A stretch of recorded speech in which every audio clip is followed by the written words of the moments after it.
nous, à France Télévisions, on a déjà une petite idée de ce que peut donner cette holding. C'est la perte d'indépendance éditoriale, le rétrécissement de l'offre éditoriale qui vont de pair avec la perte d'autonomie des journalistes.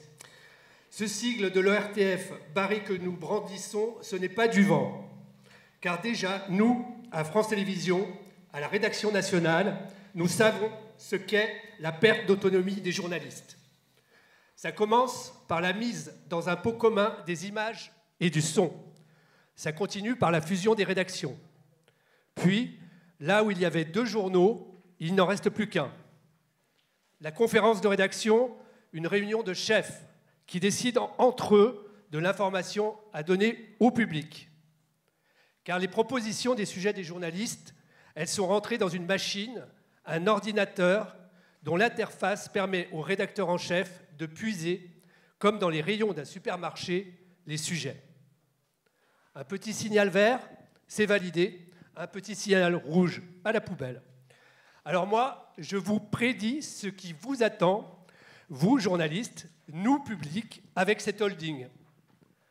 Du rouge pour les sujets sur les banlieues qui ne parlent pas de drogue et de violence.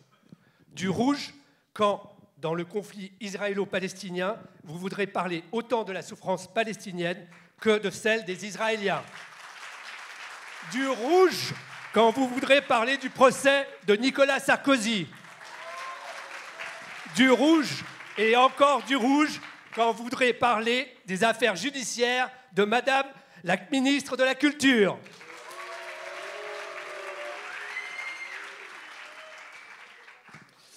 Et Georges, le danger, c'est aussi le recours à des prestataires extérieurs, y compris pour l'information.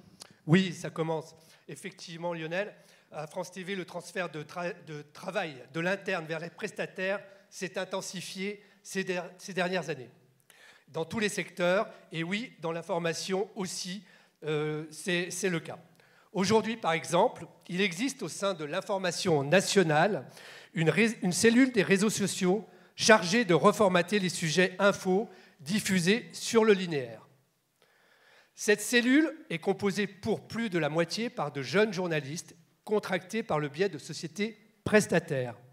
Malléables et jetables à merci, ces prestataires font au maximum 2 ans, puis sont remplacés par d'autres.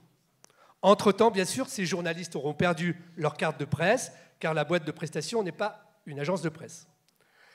À l'heure où notre audiovisuel public fait de ce média une de ses priorités d'investissement, la pratique en cours à France Télévisions est scandaleuse. Mais ce n'est pas fini. Un contrat vient d'être signé avec la société de production Together Media, plus connue par le nom d'une de ses marques, Brut.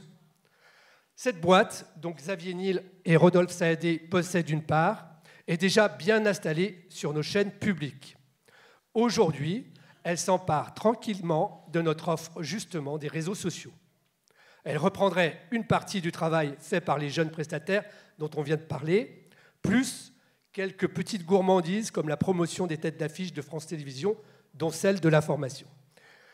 Voilà, connivence avec le privé, mélange des genres entre communication, publicité et information, exploitation des salariés précaires. Mais où est donc passée l'exemplarité du service public ? Alors qu'à France Télévisions, le SNJ-CGT se bat depuis 2 ans pour faire reconnaître la particularité de la pratique du journalisme sur les réseaux sociaux, que nous dénonçons la précarité et demandons la régularisation et l'embauche en CDI pour les jeunes prestataires, France Télévisions choisit de refiler le bébé qui commençait à grandir au privé.